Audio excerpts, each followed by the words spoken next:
It's hard to speak sometimes.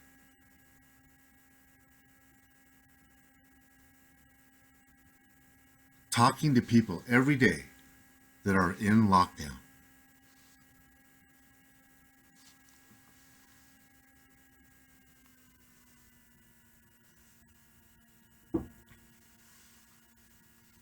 And so far, some people haven't felt it. When they go to the grocery store, there's fewer people there. There's fewer cars on the street. We all have questions, and the big burning questions we never really talk about.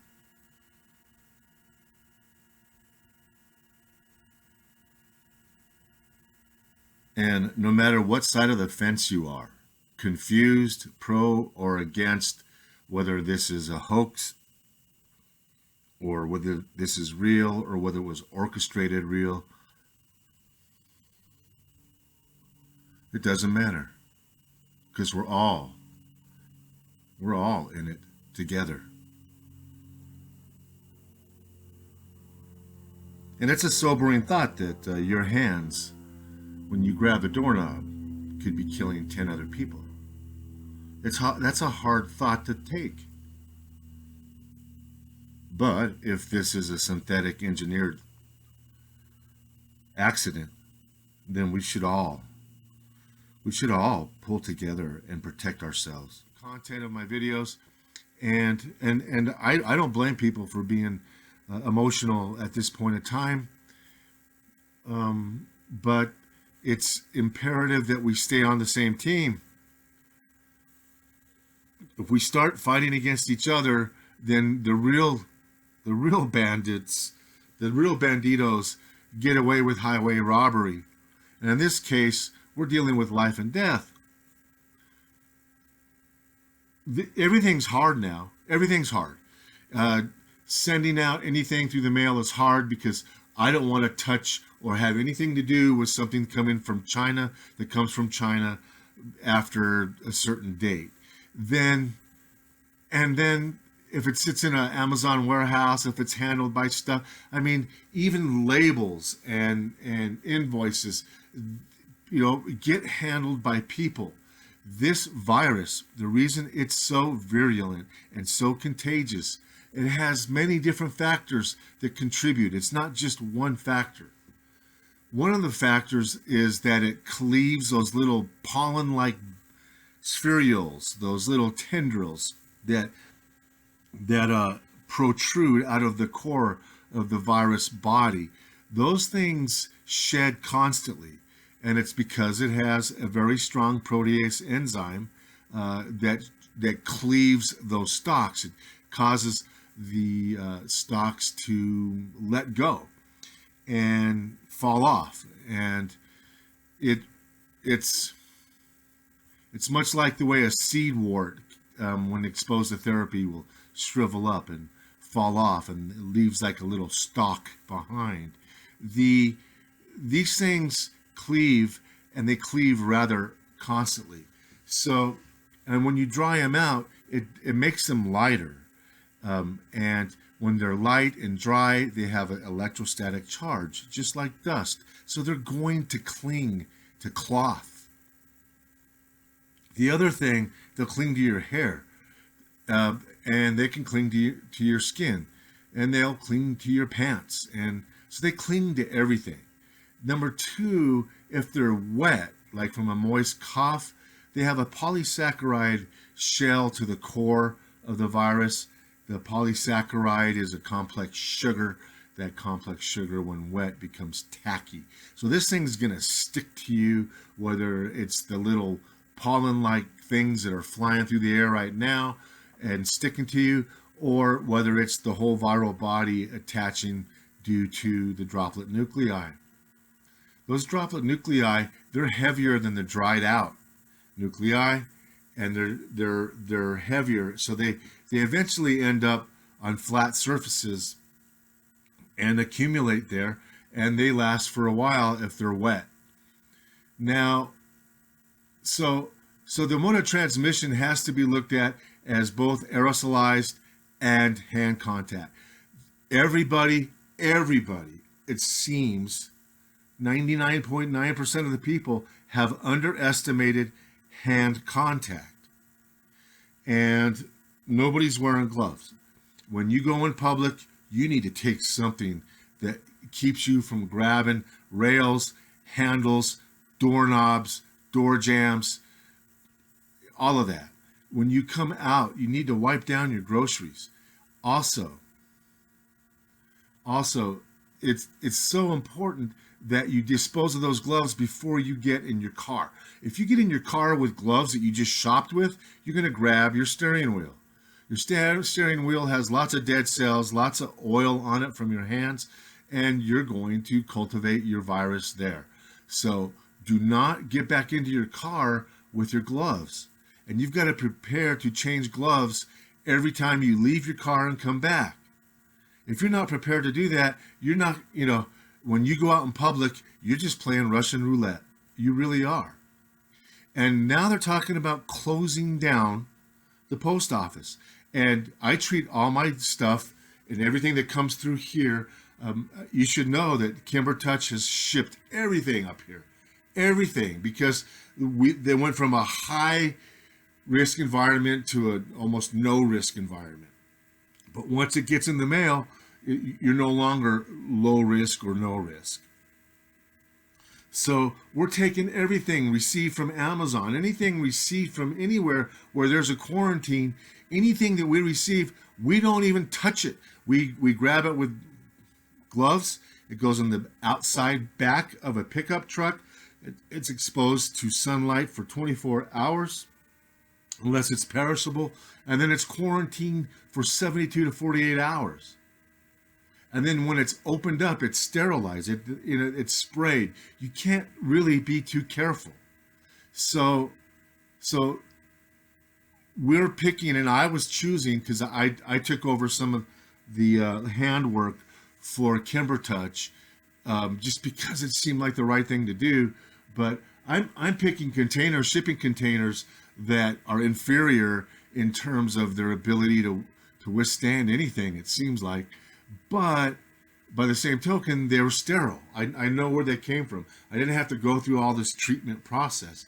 All they had to do was soak in bleach and then be handled sterilely. So and those aren't good enough. So now I'm not going to order for Amazon. I'm driving down to a little bit larger, small town. I'm going to go to a store there that has true blue mason jars with screw-on lids, and we're buying extra padding. We're buying cardboard. We got to do all of this, but we want to do it in things that have been sitting for 3 or 4 days, haven't been touched by human hands for 3 or 4 days, in a very low risk store, which means low population.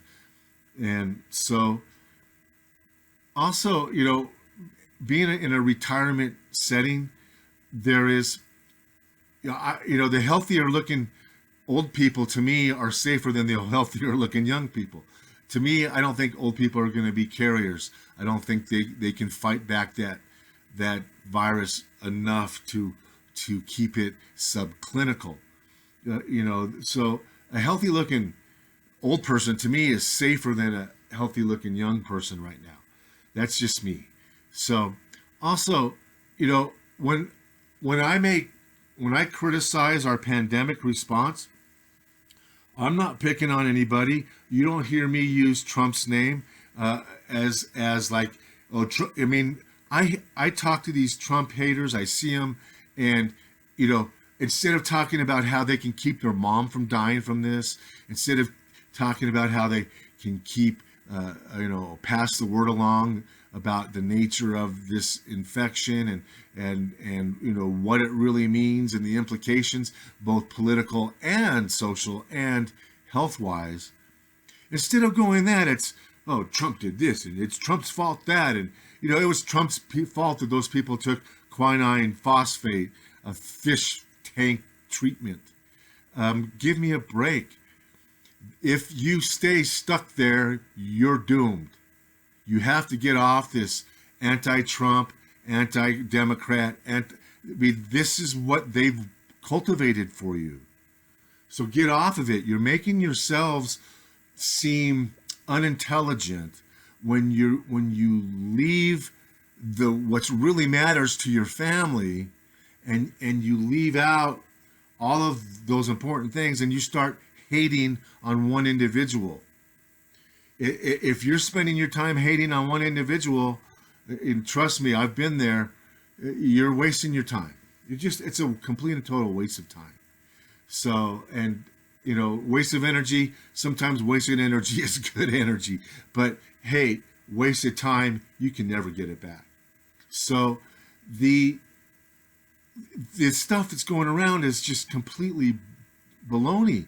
This body count, the death rates, how are people holding up scorecards and saying, look at this scorecard, look at my scorecard, this is proof this is all a hoax? And can this be overinflated? Yes. Can it be hyped? Yes. Can they go overboard to maintain control of a population that they're worried about losing control over? Yes. Can all the conspiracy theorists be right about collapsing the economy and global takeover? Yes, they could all be right. But if that's the case, then why are you spending your time hating on one person? Why aren't you getting ready? Why aren't you forming alliances? Why are you dividing the country with anything political? I don't get it right now. And the best analogy that I used to get, and to me it was a great demonstration and exercise in human psychology, was that show Naked and Afraid. Now, I watched all the survival shows because I knew this day was coming. I mean, we all sensed it. A lot of us who really dig deep and understand the social political origins of mankind then know that sooner or later those in control are going to want to or need more control. At least they perceive they need it. So we knew this day was coming, and when you watch that show, you got these people that are on an island. They have no clothes. They have nothing. They, no water, nothing. They have very little things, and they have to somehow survive 3 weeks together. And I sit there and watch and shake my head when they start bogging down and, well, he's a know-it-all, and, well, she's scoffed me, and she's hard to talk to, and he's a show-off, and he's a little arrogant, and when they get involved in the personal things, when they don't want to pull their weight, when they don't want to equal their partner's output, it disturbs me. I'm thinking, dude, lady, you're in a survival situation with one other person. Whether you like that person's personality or not is totally irrelevant. Totally irrelevant. And people are sitting there, they're losing weight, they're failing, their health is failing, and they still can't let go of their personal stuff on an island that they were trying to survive together on. So it looks so petty in that environment. It looks petty in that environment. What's causing this thing that's happening? What's going on? And I want to tell you right now, I have serious concerns about the supply of gloves. And if you're going out with a mask and no gloves, or you're going out with gloves and no mask, you better not be going inside a hub. And you know what a hub is? It's a place where things get transferred, like infections. You will be handling items, external containers that have been handled by other people with bare hands. And even if they wash their hands when they came in, they've handled other people's hands on other people's items or other store items and then put them back. And now you're coming along and grabbing those items yourself. That is unacceptable. And we could prove, biochemically why this stuff is so contagious. And and viral load upon exposure can determine your outcome. So it's possible that the seizures caused in Wuhan, because we're on that. We're trying to figure out what the heck that encephalopathy like, progression was like. There's articles on it. So there's no, and it's associated with the virus. So, it has to be a presentation that has to do with a very high viral load up your nose, because that's really your closest way into your brain, and maybe through your eyes. But we know why it's so contagious. Is it sheds prematurely. Most things that shed or multiply or lay eggs or give birth, most of those give birth, lay eggs in environments where the whatever is replicated has a host or a way to survive, shelter and food. So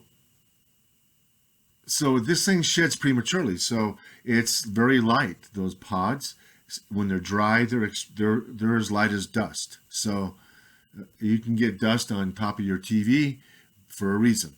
So it's important you change your filters on your house, and you change them with gloves, that you get yourself a couple boxes of gloves. Do not hoard them, but get yourself a couple boxes, and don't